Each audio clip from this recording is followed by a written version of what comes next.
buat beliau.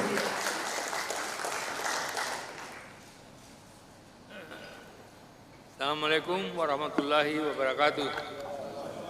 Salam sejahtera, salam, Om Swastiastu, Namo Buddhaya, salam kebajikan, rahayu. Teman-teman pers, sahabat-sahabatku, aku selalu dimuat oleh mereka dimanapun aku berada. Dan hebatnya pers itu lebih banyak yang objektifnya daripada yang selingkuhan. Artinya apa yang dia ketemukan itu yang dia muat. Bukan apa titipan. Pembicaraan kita ini hari adalah menyangkut masalah kebangsaan. Akan kemanakah bangsa kita ke depan yang memilih presiden berdasarkan partai-partai. Jadi pembicaraan kita banyak mengisi, saling mengisi. Dan PDIP menempatkan partai kita pada posisi yang sederajat. Walaupun kita tahu bahwa PDIP itu adalah partai besar dan mungkin nyata yang terbesar partainya di parlemen. Itu faktanya. Tapi beliau di bawah pimpinan Bu Mega tidak pernah berpikir partai kecil. Sekecil apapun, semudah apapun anak-anak muda sekarang ini, mereka mempunyai pilihan. Mereka tidak bisa diklaim anak-anak muda, putri, putra sekarang ini. Pada 2024, mereka lah yang menentukan pilihan untuk masa depannya. Jadi, teman-teman, pembicaraan kita bukan membicarakan kejelekan-kejelekan lawan, kekurangan-kekurangan lawan, sama sekali tidak ada. Termasuk relawan-relawan. Relawan-relawan itu ternyata beda dengan isu-isu yang dikeluarkan. Relawan itu berhak menjadi relawan yang bebas. Tapi kalau relawan itu berpihak kepada calon presiden dari partai PDIP, sah-sah saja. Yang tidak mau juga silakan saja. Emangnya gue pikirin? Ya, kalau saya berpikirnya begitu. Tapi relawan-relawan yang sesungguhnya relawan, dia tentu akan berpikir tentang bagaimana menyuarakan nuraninya untuk memperkuat pertahanan bangsa ini.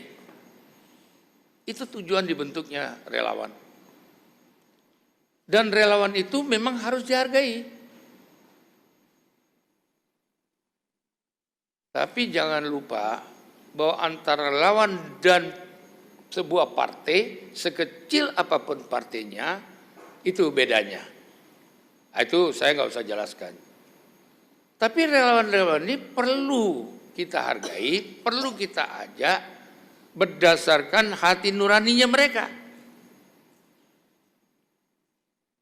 Jadi beda dengan keterangan-keterangan yang katanya ada ibu lah, inilah, bapak lah itu mengatur, nggak ada itu, nggak ada. Dan itu tidak termasuk di dalam pembicaraan kita. Yang kedua, bahwa negara ini membutuhkan seorang figur yang betul-betul menyentuh hati rakyat dengan trik rekor. Trik rekor apa? Saya pikir kita nggak perlu bicara soal apa trik rekor. Rakyat semua tahu.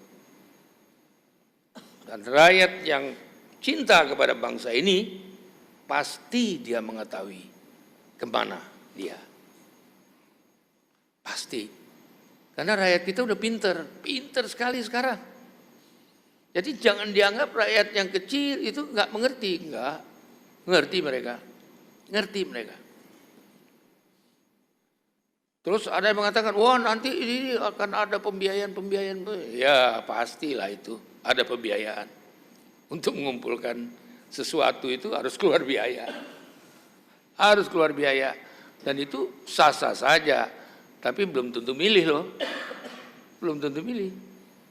Akhirnya rakyat berkesimpulan, menurut saya menurut rakyat saya nggak tahu loh. Karena rakyat itu abstrak. Dia akan memilih pada saatnya, bukan sekarang. Dia akan memilih orang pada saatnya. Dan milenial itu 67%. Anak-anak muda, jangan main-main. Anak-anak muda itu yang menentukan untuk 2024. Kalau pelaksanaan ini sesuai dengan jadwalnya, mereka lah yang menentukan. Anak umur 17, nanti tahun depan sudah 18 tahun. Jadi 17 pilih, 18 juga pilih. Nah itu 67% tadi. Jadi kita bertukar pikiran saja. Tidak ada mengklaim bagaimana. Tidak ada menyalahkan bagaimana, nggak ada. Maka KPU, Bawaslu itu menjadi penting untuk menjalankan tugasnya di dalam track. Kemudian begitu juga MK. MK nanti akan memproses hal-hal yang menyangkut masalah. Itu kita bicarakan juga. Supaya apa? On the track. Karena pemilu ini, pemilu partai. Pemilu partai. Jadi partai-partai juga harus tajam. Dan harus menentukan sikap juga. Ya kalau yang kira-kira sikapnya maju mundur ya Anda yang menilai begitu. Rakyat yang menilai, oh yang mana yang saya harus ikut. Gitu. Aduh, susah ya. Ada pertanyaan? Gitu.